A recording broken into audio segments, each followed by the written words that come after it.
Common ಆಗಿ ಎಲ್ಲ ಕಡೆ ನಡೀತಾ ಇರೋದು ಬಂದು ಸೈಬರ್ ಕ್ರೈಮ್. ಇವಾಗ ಫೋನ್ ಮಾಡ್ತಾರೆ, ಫೋನ್ ಮಾಡ್ಬಿಟ್ಟು ಹೆದರಿಸ್ಬಿಟ್ಟು ನಿಮ್ಮ ಅಕೌಂಟ್ ಈ ಥರ ಫ್ರೀಸ್ ಆಗುತ್ತೆ, ನಿಮ್ಮ ಹತ್ರ ಅಮೌಂಟ್ ಹಾಕಿಲ್ಲ ಅಂದರೆ, ನಿಮ್ಮ ಅಕೌಂಟಲ್ಲಿ ಈ ಥರ ಇಷ್ಟು ಬ್ಯಾಲೆನ್ಸ್ ಇದೆ, ಈ ಥರ ಟೆಫ್ಟ್ ಆಗೋ ಚಾನ್ಸಸ್ ಇದೆ, ನೀವು ಈ ಥರ ಬ್ಯಾಲೆನ್ಸ್ ಟ್ರಾನ್ಸ್ಫರ್ ಮಾಡ್ಕೊಳ್ಳಿ ಅಂತ ಸುಮಾರು ಕಂಪ್ಲೇಂಟ್ಗಳು ಇವಾಗ ಎಲ್ಲ ಕಡೆ ಕೇಳಿ ಬರ್ತವೆ. ಸೊ ಇದು ಏನು ನಡೀತದೆ ಸರ್? ಏನು ಸೈಬರ್ ಕ್ರೈಮ್ ಅಂದರೆ ಏನು? ನೋಡಿ, ಸೈಬರ್ ಕ್ರೈಮು ಈಗಿನ ಮಟ್ಟಕ್ಕೆ ಒಂದು ಟಾಪ್ ಕ್ರೈಮ್ ಆಗಿದೆ.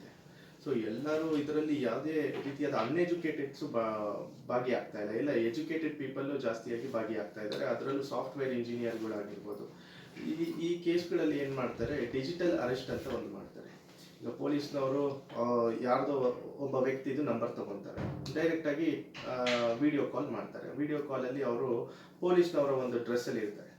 ಇಟ್ಬಿಟ್ಟು ನಿಮ್ಮ ಹೆಸರಲ್ಲಿ ಒಂದು ಪಾರ್ಸಲ್ ಬಂದಿದೆ, ನಮಗೆ ನಿಮ್ಮ ಹೆಸರಲ್ಲಿ MDMA ಬಂದಿದೆ, ಡ್ರಗ್ಸ್ ಬಂದಿದೆ, ಇದು ಡೆಲ್ಲಿಗೆ ಹೋಗ್ತಾ ಇದೆ, ಈಗ ನಾವು within the span of 24 hours ನಿಮ್ಮನ್ನು ಅರೆಸ್ಟ್ ಮಾಡ್ತೀವಿ ಅಂತ ಹೇಳ್ಬಿಟ್ಟು ಅಲ್ಲೇ ಅವ್ರನ್ನ ಡಿಜಿಟಲ್ ಅರೆಸ್ಟ್ ಮಾಡ್ತಾರೆ. ನೀವು ಹಿಂಗೆ ಇರಬೇಕು ಅಂತ ಅವ್ರ ಮೈಂಡ್ ಸೆಟ್ಟಿಗೆ ಯಾವ ರೀತಿ ಅದನ್ನು ತಂದುಬಿಡ್ತಾರೆ ಅಂತ ಹೇಳಿದ್ರೆ, ಇವ್ರು ಹೇಳಿದ್ದನ್ನು ಮಾಡಲೇಬೇಕಾಗಿ ಬರುತ್ತೆ. ಆ ಸಿಚುವೇಶನ್ನ, ಆ ಮೈಂಡ್ ಸೆಟ್ನ ಅವ್ರನ್ನ ಆ ಪರಿಸ್ಥಿತಿಗೆ ತಂದುಬಿಡುತ್ತೆ. ಮಾಡಿ, ಸರಿ ನೀವು ಇಂತಿಷ್ಟು ದುಡ್ಡನ್ನ ನಮಗೆ ಟ್ರಾನ್ಸ್ಫರ್ ಮಾಡಾದ್ಮೇಲೆ ನಾವು ನಿಮಗೆ ಕೇಸೇ ಇಲ್ಲದೆ ಇರೋ ಥರ ಮಾಡ್ತೀವಿ ಅಂತ ಹೇಳ್ಬಿಟ್ಟು ಮಾಡ್ತಾರೆ. ಸೊ ಇವ್ರು ಏನು ಮಾಡ್ತಾರೆ, ಅದನ್ನ ನಿಜ ಅಂತ ನಂಬ್ಕೊಂಡು ಕೇಸು ಲಕ್ಷಾಂತರ ಗಟ್ಟಲೆ ಇವರು ಅವ್ರಿಗೆ ಟ್ರಾನ್ಸ್ಫರ್ ಮಾಡ್ತಾರೆ. ಸೊ ಹಾಗೆ ಮಾಡಿಕೊಂಡು ಇವರು ದುಡ್ಡನ್ನ ಕಳ್ಕೊತಾರೆ.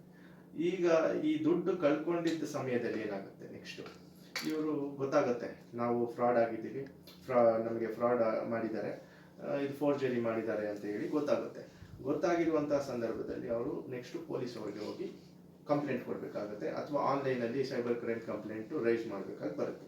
ಈ ಸೈಬರ್ ಕ್ರೈಮ್ ಕಂಪ್ಲೇಂಟ್ ರೈಸ್ ಆದಮೇಲೆ ನೆಕ್ಸ್ಟು ಪೊಲೀಸ್ನವ್ರು ಏನು ಮಾಡ್ತಾರೆ, ಆ ಫ್ರಾಡ್ ಅಕೌಂಟ್ ಡೀಟೇಲ್ಸ್ ತೊಗೊತಾರೆ, ವಿಕ್ಟಿಮ್ ಅಕೌಂಟ್ ಡೀಟೇಲ್ಸ್ ತೊಗೊತಾರೆ. ಇವರಿಂದ ಅವರಿಗೆ ಟ್ರಾನ್ಸಾಕ್ಷನ್ ಆಗಿರುವಂತಹ ಬ್ಯಾಂಕ್ ಸ್ಟೇಟ್ಮೆಂಟ್ನ ಪರಿಶೀಲನೆ ಮಾಡ್ತಾರೆ.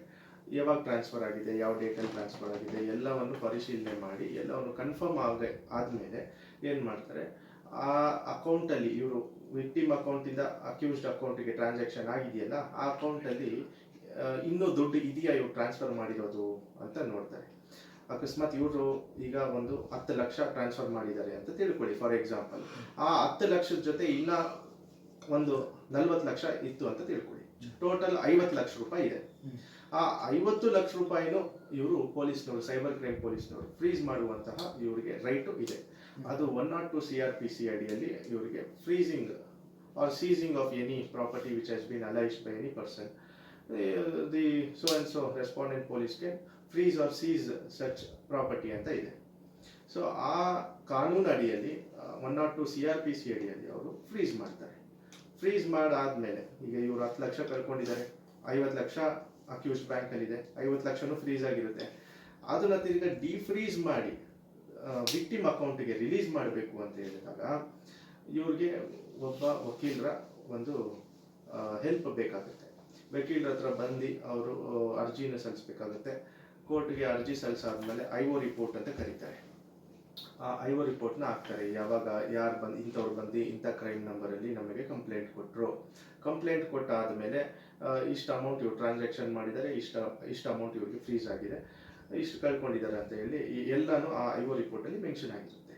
ಸೊ ಮೆನ್ಷನ್ ಆದಮೇಲೆ ನೆಕ್ಸ್ಟ್ ಏನಾಗುತ್ತೆ, ಅದನ್ನು ಕೋರ್ಟ್ಗೆ ಕಳಿಸ್ತಾರೆ. ನೆಕ್ಸ್ಟು ಪಬ್ಲಿಕ್ ಪ್ರಾಸಿಕ್ಯೂಟರು ಅಬ್ಜೆಕ್ಷನ್ ಸಲ್ಲಿಸಬೇಕು. ಅದಕ್ಕೆ ಅವ್ರು ಸಲ್ಲಿಸಾದ್ಮೇಲೆ ನಮ್ಮ ಒಂದು ಕ್ಲಾರಿಫಿಕೇಶನ್ ಇರ್ತದೆ, ಹೆಂಗೆ ಕಳ್ಕೊಂಡ್ರು, ಎಷ್ಟು ಕಳ್ಕೊಂಡ್ರು, ಯಾವಾಗ ಕಳ್ಕೊಂಡ್ರು. ಸೊ ಇವೆಲ್ಲ ಕ್ಲಾರಿಫಿಕೇಶನ್ ಮಾಡಾದ್ಮೇಲೆ ಆರ್ಡರ್ಸ್ ಅಂತ ಪೋಸ್ಟ್ ಮಾಡ್ತಾರೆ. ಆ ಅಕ್ಯೂಸ್ಡ್ ಅಕೌಂಟಿಂದ ಇವ್ರ ಅಕೌಂಟಿಗೆ ಇಂತಿಷ್ಟು ಅಮೌಂಟ್ 50 ಲಕ್ಷ ರೂಪಾಯಿಗಳಲ್ಲಿ 10 ಲಕ್ಷ ರೂಪಾಯಿ ಡಿಫ್ರೀಸ್ ಮಾಡಿ ರಿಲೀಸ್ ಮಾಡಿ ಅಂತ ಹೇಳ್ಬಿಟ್ಟು ಇದು ಮಾಡ್ಕೊತಾರೆ. ಆಗ ರಿಲೀಸ್ ಆರ್ಡರ್ ಅಂತ ಕೋರ್ಟಿಂದ ಕೊಡ್ತಾರೆ. ಆ ರಿಲೀಸ್ ಆರ್ಡರ್ನ ನೀವು ತಿರ್ಗಾ ತಗೊಂಡು ಹೋಗಿ ಪೊಲೀಸ್ನವರಿಗೆ ಕೊಡಬೇಕಾಗ್ತದೆ. ಯಾರು ಇನ್ವೆಸ್ಟಿಗೇಷನ್ ಮಾಡಿ ಫ್ರೀಸ್ ಮಾಡಿರ್ತಾರಲ್ವಾ, ಅವರಿಗೆ ತಿರ್ಗಾ ಹೋಗಿ ನೀವು ಕೊಟ್ಟಲ್ಲಿ ಅವರು ತಿರ್ಗಾ ಅದನ್ನ ಮೇಲ್ ಕಳಿಸ್ತಾರೆ. ಫ್ರೀಸ್ಡ್ ಬ್ಯಾಂಕ್ ಅಕೌಂಟ್ ಯಾರಿರ್ತಾರೆ ಈ ಅಕ್ಯೂಸ್ಡ್ ಬ್ಯಾಂಕ್ಸ್, ಅವರಿಗೆ ತಿರ್ಗಾ ಮೇಲ್ ಕಳಿಸ್ತಾರೆ. ಆ ಮೇಲ್ಗೆ ಒಂದು ವಾರ ಅಥವಾ 2 ವಾರಗಳಲ್ಲಿ ರಿಪ್ಲೈ ಬರುತ್ತೆ. ಆ ರಿಪ್ಲೈಯಲ್ಲಿ ನಿಮಗೆ ತಿರ್ಗಾ ವಾಪಸ್ ಹಣವನ್ನು ಟ್ರಾನ್ಸ್ಫರ್ ಮಾಡ್ತಾರೆ ಸರ್. ಸೊ ಇವಿಷ್ಟು ಸೈಬರ್ ಕ್ರೈಮ್ನ ಪ್ರೋಸೆಸ್ ಇರುತ್ತೆ. ಆ್ಯಕ್ಚುಲಿ ನಮ್ಮ ಕೊಲೀಗ್ ಒಬ್ಬರು ಆಲ್ಮೋಸ್ಟ್ ಮಿಡ್ ನೈಟಲ್ಲಿ ಅವ್ರಿಗೊಂದು ಮೆಸೇಜ್ ಬರುತ್ತೆ, ನಿಮ್ಮ ಅಕೌಂಟಲ್ಲಿ ಇಷ್ಟು ಅಮೌಂಟ್ ಕಟ್ ಆಗಿದೆ ಅಂತ. ಬಟ್ ಅವ್ರು ಯಾರಿಗೂ ಟ್ರಾನ್ಸಾಕ್ಷನ್ ಮಾಡಿರೋದಿಲ್ಲ. ಬೆಳಗ್ಗೆ ಹೋಗಿ ಅವ್ರು ಕಂಪ್ಲೇಂಟ್ ಕೊಡ್ತಾರೆ, ಬಟ್ ಆಮೇಲೆ ಅವ್ರಿಗೆ ಗೊತ್ತಾಗುತ್ತೆ ಈ ಥರ ನನ್ನ ಅಕೌಂಟ್ ಹ್ಯಾಕ್ ಆಗಿದೆ ಅಂದ್ಬಿಟ್ಟು ಅವ್ರಿಗೆ ಗೊತ್ತಾಗುತ್ತೆ. ಸೊ ಇದನ್ನು ಯಾವ ರೀತಿ ತೊಗೋಬೋದು? ಅಂದರೆ ಹ್ಯಾಕ್ ಅಂತ ಹೇಳಿದ್ರೆ ಫ್ರೀಸ್ ಮಾಡ್ತಾರೆ ಅದನ್ನು. ಅಲ್ಲ, ಆ್ಯಕ್ಚುಲಿ ಅದು ಫ್ರೀಸ್ ಆಗಿಲ್ಲ, ಇವ್ರ ಅಕೌಂಟಿಂದ ಅಮೌಂಟ್ ಟ್ರಾನ್ಸ್ಫರ್ ಆಗಿಬಿಟ್ಟಿದೆ.